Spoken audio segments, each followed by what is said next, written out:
जय हिंद दोस्तों, कैसे हैं आप सभी। आशा करते हैं कि आप सब अच्छे होंगे। पिछले वीडियो में जैसे हम लोग गणित के प्रकार के बारे में देखे थे, जिसमें 9 यूनिट है। 9 मिनट में हमारा पूरा का पूरा गणित सिमट जाता है उसे।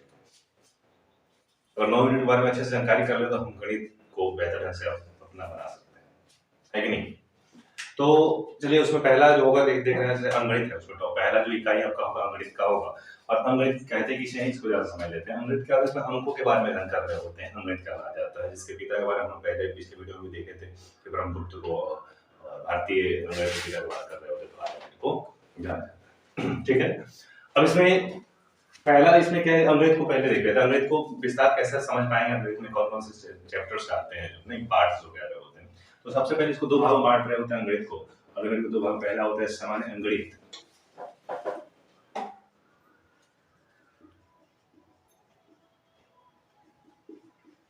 जिसको जनरल अर्थमेटिक कहते हैं।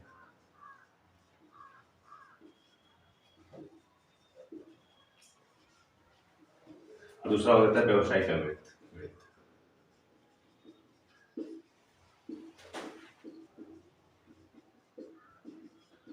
इसको कमर्शियल अर्थमेटिक कहते हैं।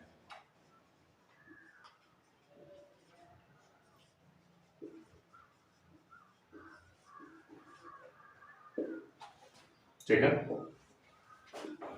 ये सामान्य गणित, जिसमें सामान्य गणितों में क्या होगा कि इसमें संख्या पत्ती जैसे आपका सबसे पहला जो आता है संख्या पत्ती, संख्याओं से संबंधित संख्या पत्ती आता है इसके अंतर्गत चैप्टर से ही संख्या पत्ती आ जाएगा। संख्या पत्ती के बाद सबका लवशमश आ जाता है, दशमलव भी आ जाता है, शतहांश भी आ जाता है, भिन्न क्या होता है, नहीं उसके साथ साथ हम लोग उसके बाद वर्ग वर्गमूल क्या होता है, घन घनमूल क्या होता है, इन सब चीजों को जानते हैं। अनुपात समानुपात जो क्या होता है, कहाँ इसके बाद चाल दूरी समय, नहीं आयु संबंधी जो क्वेश्चन होते हैं, प्रश्न होते हैं, वो सभी चीज हम लोग इसमें ये सामान्य अंगणित के अंतर्गत हम लोग देख रहे होते हैं। जो क्लास हम लोग नीचे क्लासेस में हम देखे होता है, हर क्लास में कुछ।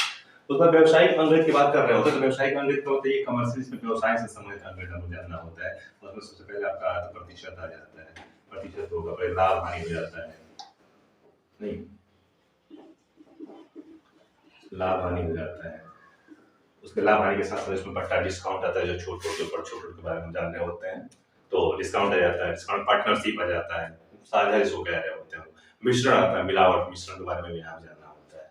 नहीं उसके साथ साथ हम लोग समय और काम को समय और काम जो होता है, साधारण ब्याज, चक्रवृद्धि ब्याज, मिश्र अनुपात जो होती है, उसके बारे में हम समझ रहे होते हैं। तो ये हमारा व्यवसायिक अंगणित में व्यवसाय संबंधित। इसमें लाभ हानि में जैसे पहले आपको बट्टा बताया, बट्टा के साथ साथ उसमें आपको शेयर, लाभांश, स्टॉक, ये सभी चीजें भी आपको देखने को इसमें व्यवसायिक अंगणित में देखने को मिल जा रहा है। मतलब पूरा व्याप्त है। जैसे अगर कोई कॉम्पिटेटिव की तैयारी कर रहा है, कोई व्यक्ति अगर कॉम्पिटेटिव की तैयारी कर रहा है, चाहे वो लोग जैसे नवोदय हो, सीएचएस हो, नेत्रा हार्ट हो, ये सब चीज की तैयारी, तो अंगणित अगर बेहतर ढंग से जानकारी कर ले तो शायद बदलाव महसूस आपको कंप्लीट हो जाते हैं। ज्यामिति, चतुर्मिति उसे पढ़ना होता है। ठीक है ना। फिर वही अगर हम लोग हायर की कॉम्पिटेटिव जैसे बात कर रहे हैं, रेलवे के एग्जाम्स के करके बिहार स्टेट का जो एसएससी का जो भी एग्जाम्स हैं, उन सबको देखते हुए काम करते हैं। अंग्रेजी अगर अच्छे से समझ लेते हैं तो शायद मैक्सिमम से मैक्सिमम हमारा गणित हमारा अपना हो जाता है। ठीक है ना। तो ये रहा कुछ अंग्रेजी से परिचय। अब अंग्रेजी में सबसे पहले देखो, अंग्रेजी में पढ़ाया जाता है किसी व्यक्ति को, उससे पहले संख्या पत्ती को पढ़ाया जाता है। सबसे पहले हम संख्या पत्ती के बारे में ही अच्छे से विस्तार से जानेंगे। संख्या पत्ती क्या है, उसमें कौन क्या क्या चीज आता है, उसको हम जरा सा देख रहे होते हैं। ठीक है ना। तो चलिए आगे बढ़ते हैं जरा सा।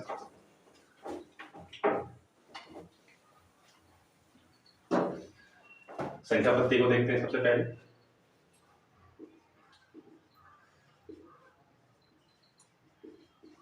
इसको नंबर सिस्टम कहते हैं।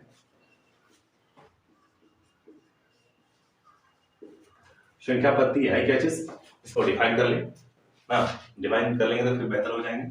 संख्या पत्ती होता है क्या चीज है, किसी भौतिक राशि को दिखाने के लिए जिस सिस्टम का, जिस पद्धति का हम उपयोग कर रहे होते हैं ना, उसे ही हम क्या कह रहे होते हैं, संख्या पत्ती कह देते हैं। ठीक है। और संख्या पत्ती में सबसे पहले हमें जानेंगे संख्याओं के बारे में।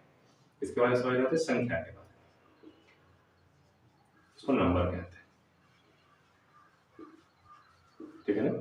और नंबर की बात कर रहे होते तो इसमें सबसे पहले संख्या पर बात करते हैं। आप देखते हैं सम्मिश्र संख्या, हायर क्लास, एकदम हायर क्लास से चलते हुए नीचे क्लास 1 तक हम पहुंचेंगे, देखेंगे कैसे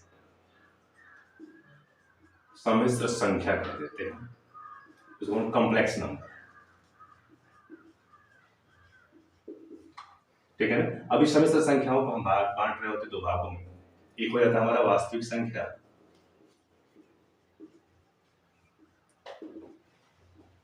रियल नंबर, और होता है दूसरा काल्पनिक संख्या।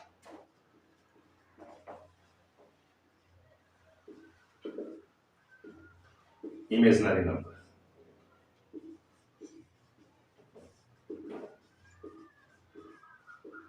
ठीक है। वास्तविक संख्या को देखिए, वास्तविक संख्या ये दो संख्याओं से मिलकर बनी होती है, दो तरीके से संख्या का संग्रह होता है, समूह होता है, इसको हम परिमेय कहते हैं, परिमेय संख्या, और इसको कहते हैं, इसको इंग्लिश में रेशनल नंबर कहते हैं, रेशनल नंबर हो जाता है। ये होता है काल्पनिक संख्या, अपरिमेय संख्या।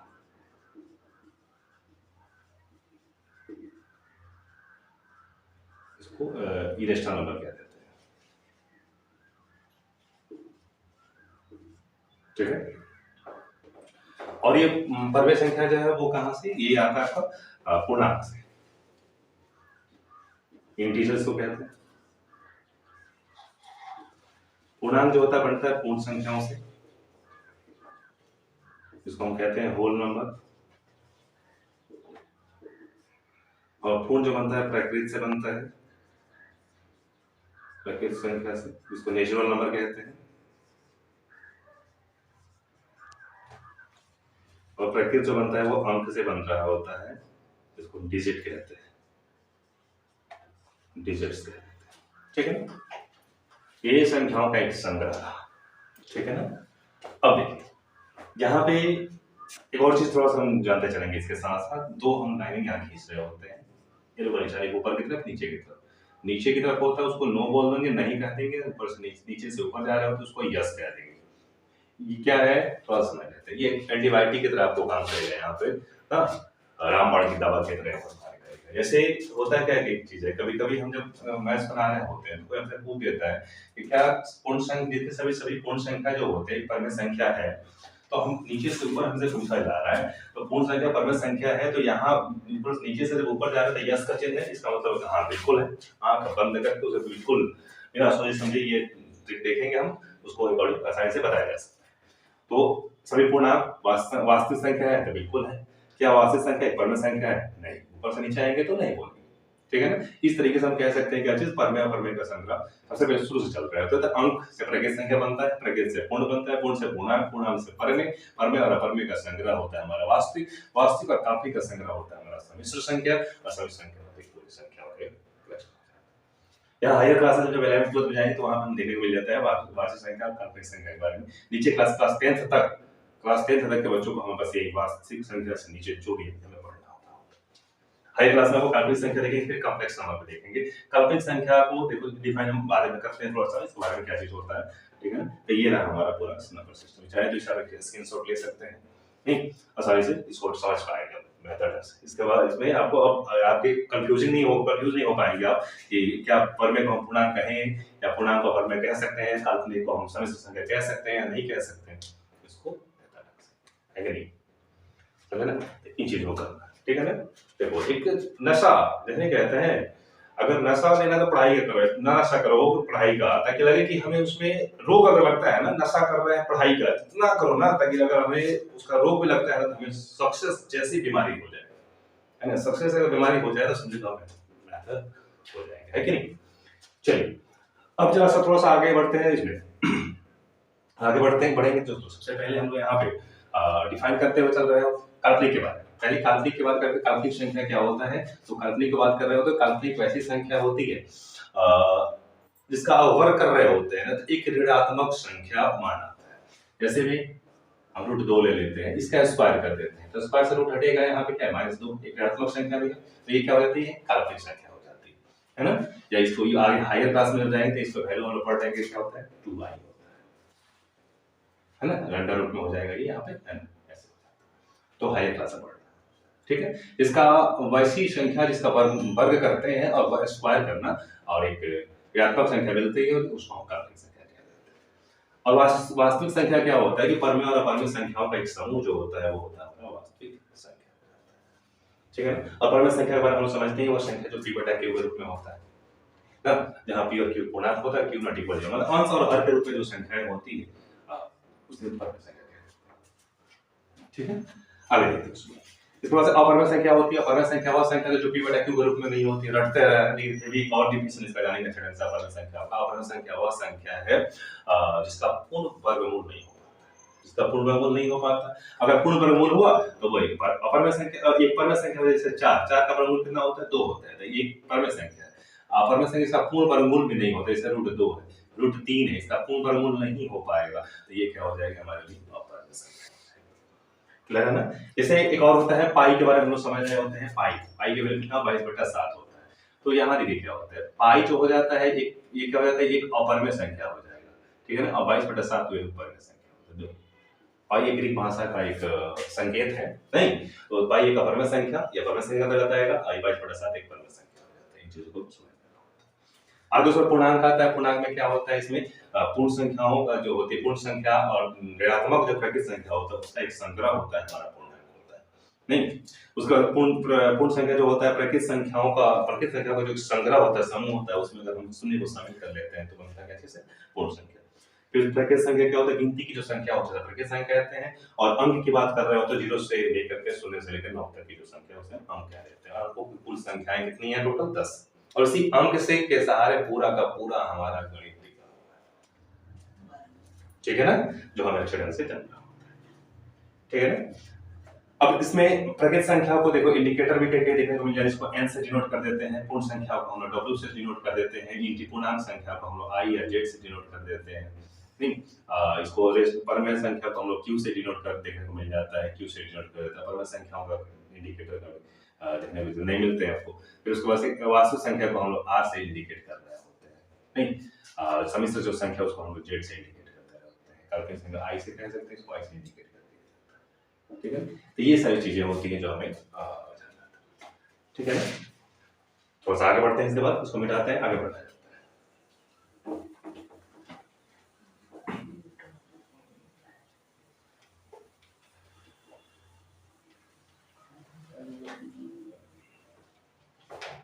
अभी अंक जो था 0 से 9 तक था, ये टोटल अंक था। अंकों की टोटल संख्या 10 होती है। छोटी से छोटी संख्या लिखे, बड़ी से बड़ी लिखे, तो अंक यहाँ पे 10 ही लिखे होते हैं। फिर उसमें प्रकृत संख्या जिसको n से हमने डिनोट किया था, और उससे क्या होता है कि गिनती की संख्या जो होती है इसमें शून्य शामिल नहीं होता, 1 से स्टार्ट होगा और पूरा इन्फिनिटी तक कंप्लीट हो जाता है, ये हमारा प्रकृत संख्या हो जाता है। उसके बाद पूर्ण संख्या की बात कर रहे होते हैं अगर, तो पूर्ण संख्या में आपको 0 से स्टार्ट होता है ना, इन्फिनिटी तक जाता होता है। फिर उसके बाद से बात कर रहे होते हैं किसके बारे में, पूर्णांक संख्या के बारे में, i या और z से इंडिकेट कर रहे होते हैं, तो माइनस से इन्फिनिटी हो जाता है। हाँ, माइनस वाली संख्या और धनात्मक संख्याएं जो होती हैं उनका समूह होता है।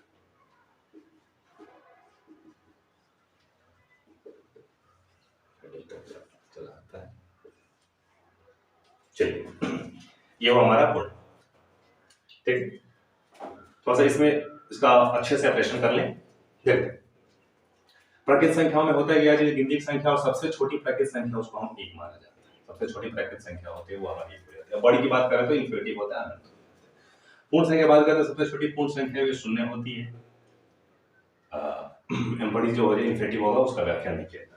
अब यहाँ पूर्णांक की बात कर रहे हैं, तो पूर्णांक में बात करते हैं तो पूर्णांक को समझने के लिए बड़ी या छोटी को समझना होगा तो पहले पूर्णांक का विस्तार अच्छे से कर लेना होगा, नहीं तो पहले ये क्लियर हुआ हमारा प्रकृत होता है एक सबसे छोटी, और पूर्ण जो होती है हमारे शून्य हो जाता है, ठीक है। लेकिन अब हम थोड़ा सा प्रकृत को थोड़ा समझ लेते हैं। प्रकृत में देखिए इन्फिनिटी से माइनस इन्फिनिटी से प्लस इन्फिनिटी के बीच का है, और इसमें बात करें सबसे धनात्मक की बात कर रहे थे, सबसे छोटी धनात्मक पूर्णांक की बात कर रहे होते तो 1 हो जाता है, और सबसे बड़ी ऋणात्मक पूर्णांक की बात कर रहे होते तो -1 हो जाता है, और इसमें सबसे छोटी इन्फिनिटी होती है, और सबसे बड़ी इसमें धनात्मक की बात कर रहे होते हैं तो वो कौन सी हो जाता है, वो अनंत हो जाता है, ठीक है ना। तो थोड़ा सा पूर्णांक की व्याख्या थोड़ा सा अच्छे से कर लेते हैं हम, जरा सा, है ना। तो पूर्णांक को देखा जाता है, पूर्णांक हम दो भागों में बांट रहे होते हैं ना। पहला हो जाता है धनात्मक और दूसरा हो जाता है पॉजिटिव, इसको कहते हैं धनात्मक पूर्णांक, दूसरा होता है ऋणात्मक पूर्णांक कह देते हैं। अब इसको इसमें धनात्मक पूर्णांक, इसमें धनात्मक संख्या देखने को मिल जाती है 1 2 3 4 ऐसे करते करते इनफिनिटी तक जाएगा।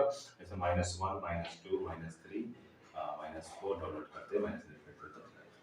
एक इसमें शून्य नहीं आया। शून्य जो होता है वो एक पूर्णांक है, लेकिन ना ही धनात्मक होता है और ना ही ऋणात्मक होता है, बस एक पूर्णांक होता है। ठीक है ना प्लस में होता है इसके ऊपर चार्ज, ना नेगेटिव चार्ज होता है, बस एक पूर्णांक है, उदासीन तौर पर होता है, पूर्णांक है तो बस एक पूर्णांक है। ठीक है ना। इसके इंडिकेटर को सूचित करते हैं हम लोग -i से और z- से। इसको किससे इंडिकेट करते हैं? i+ से और z+ से इंडिकेट कर दिया जाता है। और ये होता है न धनात्मक, न पॉजिटिव और न नेगेटिव, पूर्णांक है बस।